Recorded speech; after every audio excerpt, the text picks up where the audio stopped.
In the summer of 1537, a woman stood on Castle Hill in Edinburgh, accused of a crime she did not commit. She was young. She was beautiful. She was, by every account that survives, innocent. She was also the Lady of Glamis.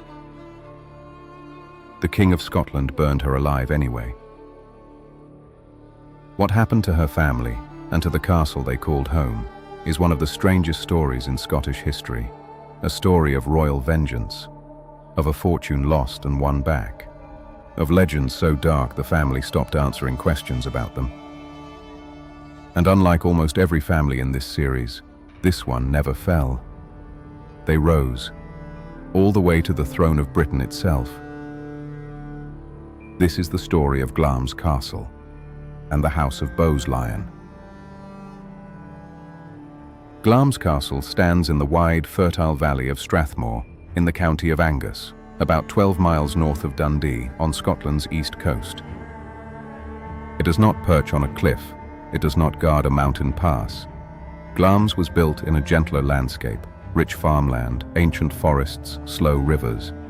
This was not a fortress for surviving sieges. It was a seat of power for ruling in peace. And it looks the part. With its forest of turrets and pointed towers, Glamis looks less like a Scottish stronghold and more like something from a French fairy tale. Many call it the most beautiful castle in Scotland. A royal hunting lodge stood on this ground as far back as the 11th century. But the story of the family who would hold Glamis for more than 600 years and still hold it today begins in 1372. In 1372, King Robert II of Scotland granted the lands of Glamis to a rising young courtier named Sir John Lyon. Lyon was clever, ambitious, and charming, so charming that 4 years later he married the king's own daughter, Princess Joanna. A royal marriage, royal favor, royal blood in the family line from the very beginning. The Lyons built their castle on the site of the old royal lodge and rose steadily through the ranks of Scottish nobility. In 1445, they became Lords Glamis. The oldest parts of the castle you see today date from this era, a massive L-shaped tower house with walls up to 16 feet thick. Long before that tower rose, this ground had already attached itself to one of the darkest names in literature: Macbeth. In Shakespeare's play, Macbeth is Thane of Glamis, and legend places King Duncan's murder within these very walls. The real history is stranger. The real Macbeth ruled Scotland in the 11th century, and he had no connection to Glamis at all. The real King Duncan was not murdered in his bed. He died in battle. The castle Shakespeare imagined did not even exist yet. But the legend stuck, and Glamis has never quite escaped the shadow of it. By the early 1500s, the Lyons of Glamis were wealthy, powerful, and secure. Then, in 1528, the 6th Lord Glamis died. He left behind a young widow. Her name was Janet Douglas, and her family name was about to become a death sentence. To understand what happened next, you need to understand one thing. The King of Scotland, James V, hated the Douglases. As a boy, James had been held as a virtual prisoner by his stepfather, Archibald Douglas, the Earl of Angus, who ruled Scotland through the captive young king for years. When James finally escaped and took power at 16, he turned on the entire Douglas family with a hatred that never cooled. The Earl fled to England. Anyone bearing the name Douglas became a target. Janet Douglas, the widowed Lady of Glamis, was the Earl's sister. She had done nothing. She lived quietly at Glamis, raising her children. It did not matter. In 1537, Janet was arrested and charged with treason, accused of plotting to poison the king and of witchcraft. The evidence was extracted from her servants and family under torture. Even her young son was forced to testify.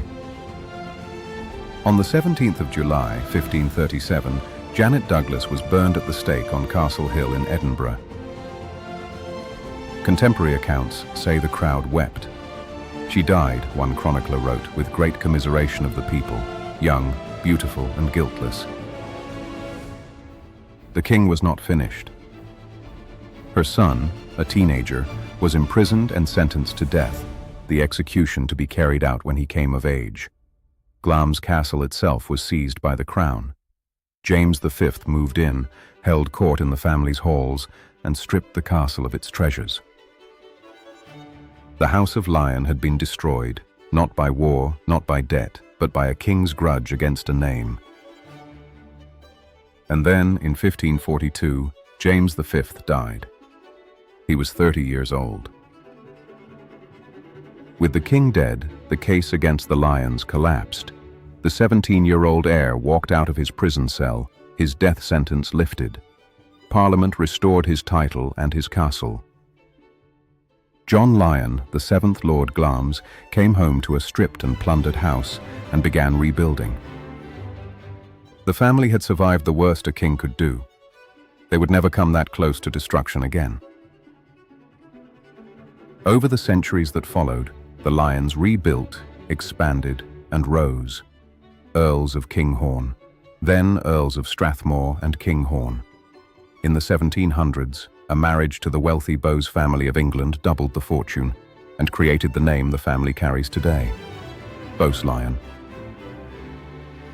But as the family rose, the stories grew darker. Glamis became known as the most haunted castle in Scotland, and one legend towers above the rest: the Monster of Glamis. The story goes like this. In 1821, an heir was born to the family, deformed, they whispered, but very much alive. Officially, the child was recorded as having died the day he was born. But according to the legend, he lived, hidden away in a secret, windowless room somewhere deep in the castle's 16-foot walls, cared for in secrecy, living an unnaturally long life while younger brothers inherited the title. They say each Earl of Strathmore was told the secret on his 21st birthday, and that the knowledge visibly changed them.